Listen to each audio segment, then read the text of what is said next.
Poland में अगर आप टूरिस्ट वीज़ा अप्लाई करना चाहते हैं तो पोलैंड में रिफ्यूज़ल के क्या क्या कारण हो सकते हैं जब आपने वीज़ा अप्लाई करना है, इस वीडियो में मैं आपको डिटेल में बताने वाला हूं। सब्सक्राइब कीजिए हमारे इस चैनल को और टूरिस्ट वीज़ा में आने वाले अपडेट्स के बारे में अप टू डेट रहिए। तो जहां तक बात की जाए आज के टाइम में रिफ्यूज़ल्स की, रिफ्यूज़ल रेट बहुत ज़्यादा पीक पे हैं और जैसे कि मैंने बताया 4 बारी अप्लाई करके 5 बारी अप्लाई करके भी लोग बैठे हैं जिनको कि समझ में नहीं आ रहा कि उनका रिफ्यूज़ क्यों हुआ है। तो सबसे बड़ी इसमें दिक्कत होती है रिक्वायरमेंट्स की। एक एम्बेसी की जो रिक्वायरमेंट है ना, वो ना तो आपको किसी साइट से मिलेगी और ना ही इसमें इलेबोरेट आपको एम्बेसी करेगी, चाहे उन्हें खुद फोन लगा लेना, चाहे आप वीएफएस को फोन लगा लेना, वो भी आपकी हेल्प नहीं करेंगे।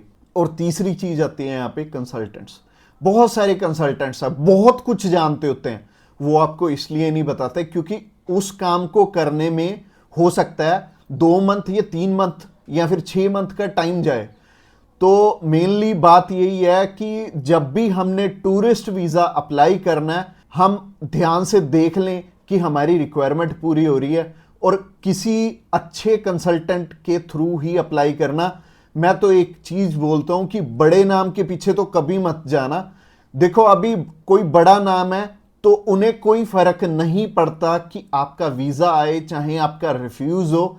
बट हाँ, जैसे हमारे जैसी कंपनीज हैं जो कि अप्लाई करने का भी खर्चा बहुत कम लेते हैं और इसके बाद भी आपको पूरी पूरी सपोर्ट करते हैं हर एक फील्ड में, हर एक चीज में आपकी डॉक्यूमेंटेशन बहुत अच्छे से बनाते हैं। क्योंकि जितने नॉमिनल कॉस्टिंग हम लेके चल रहे हैं ना, अगर आपका वीजा आएगा तभी हमारा बेनिफिट है। अगर आपका वीजा आएगा, आप 10 रेफरेंस हमें दोगे तभी हमारा बेनिफिट है, अदरवाइज हमारा कोई बेनिफिट नहीं है।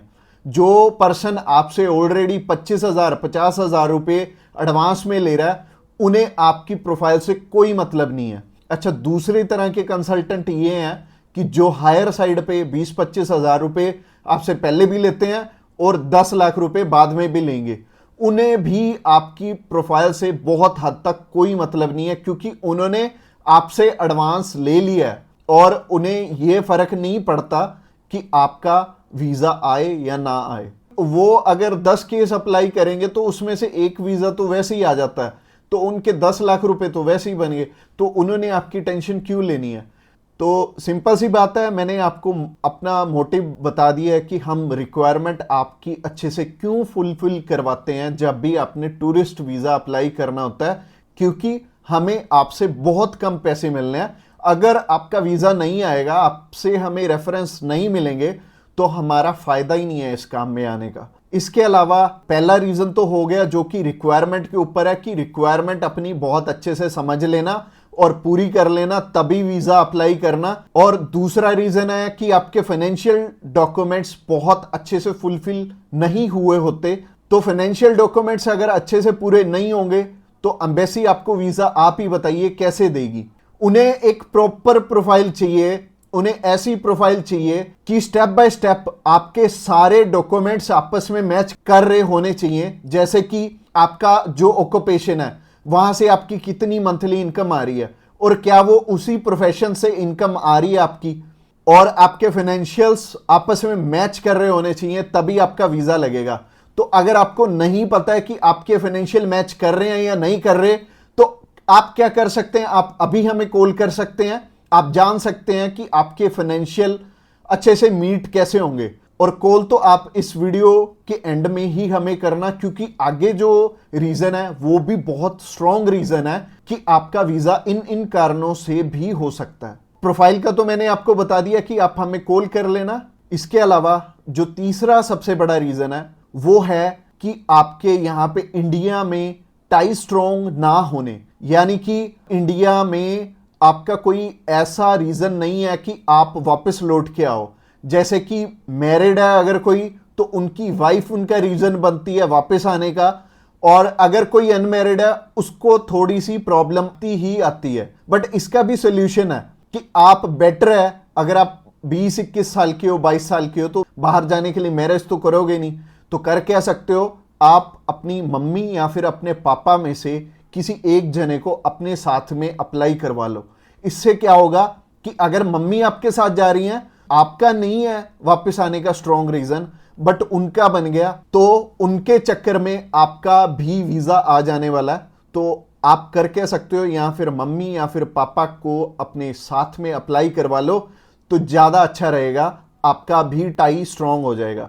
तो तीसरा रीजन हो गया। रीजन नंबर 4 की तरफ बढ़ते हैं। और जो चौथा रीजन है वो ये रीजन है कि आप यहां पे घूमने के लिए जा रहे हो, आपका पर्पस मैटर करता है। जब आप कवरिंग लेटर बना रहे हो तो कवरिंग लेटर ये तो आपके हाथ में नहीं है, ये तो आपके कंसल्टेंट के हाथ में है कि आपका पर्पस बहुत ज्यादा स्ट्रांग होना चाहिए, तभी आपको एक कंट्री वीजा देगी।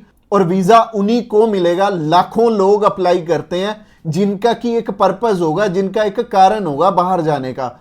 वीजा सिर्फ उन्हें ही मिलने वाला है जिनका एक रीजन बहुत ज्यादा स्ट्रांग होगा। तो रीजन बहुत ज्यादा आपका स्ट्रांग बनाएंगे अगर आप हमारे थ्रू अप्लाई करेंगे।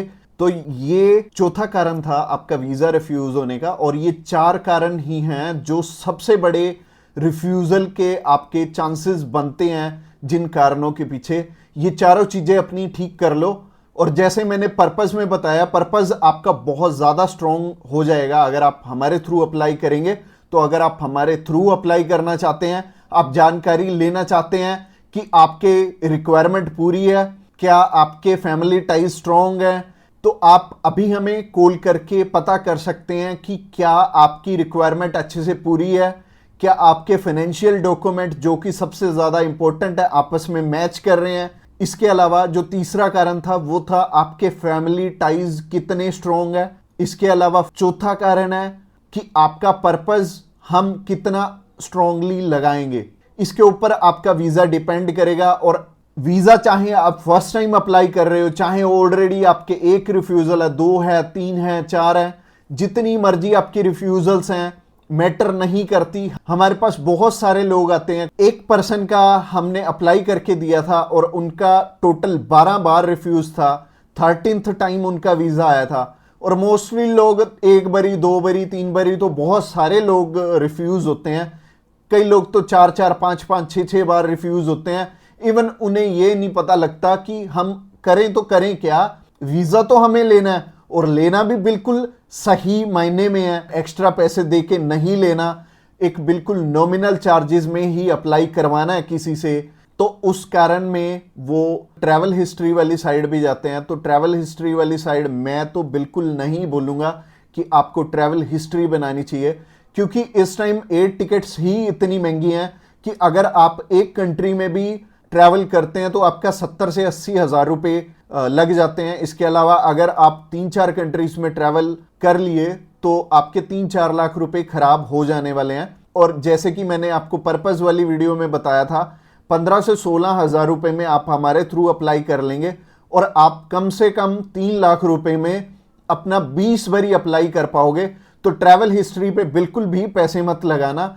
इसके अलावा अगर आप हमें अभी कॉल करना चाहते हो, कॉल कर सकते हो नीचे दिए गए नंबर पे। और इसके अलावा आप हमें व्हाट्सएप पे भी मैसेज कर सकते हो। व्हाट्सएप पे मैसेज करने के लिए डिस्क्रिप्शन बॉक्स में लिंक है, उस लिंक पे क्लिक करते ही आप हमें मैसेज सेंड कर पाएंगे और हम भी आपकी inquiry as soon as possible हम लेने वाले हैं। और हमारी टीम्स ऑफ एक्सपर्ट्स हमेशा रेडी है और वो सारे टीम मेंबर्स को पर्सनली मैंने ही ट्रेंड किया हुआ है और आपकी हर एक ज़रूरत को वो समझेंगे और फिर उसी अकॉर्डिंग आपको गाइड करेंगे। और आपको बिल्कुल भी टेंशन नहीं लेनी, जब भी आपने वीज़ा अप्लाई करना है आप हमारे थ्रू ईजिली कर सकते हैं। अगली वीडियो हमारी सी टाइप के वीज़ा के ऊपर रहने वाली है कि सी कैटेगरी में बहुत सारे हमारे पास ऑप्शन होते हैं अलग अलग, जिनके थ्रू की वीज़ा अप्लाई करने में हमारा पर्पस बहुत स्ट्रॉन्ग हो जाता है। तो सी टाइप में जैसे कि बिजनेस वीज़ा हो गया, स्पोर्ट्स वीज़ा हो गया, कल्चर वीज़ा हो गया, मेडिकल वीज़ा हो गया, तो ये सारे वीज़ा के बारे में हम बात करने वाले हैं, जो कि हमारी नेक्स्ट वीडियो रहने वाली है। तो आपने क्या करना है, हमारी नेक्स्ट वीडियो को भी जरूर ध्यान से देखना। Thanks a lot for watching this video till the end, और मिलते हैं किसी बढ़िया सी वीडियो में नेक्स्ट टाइम।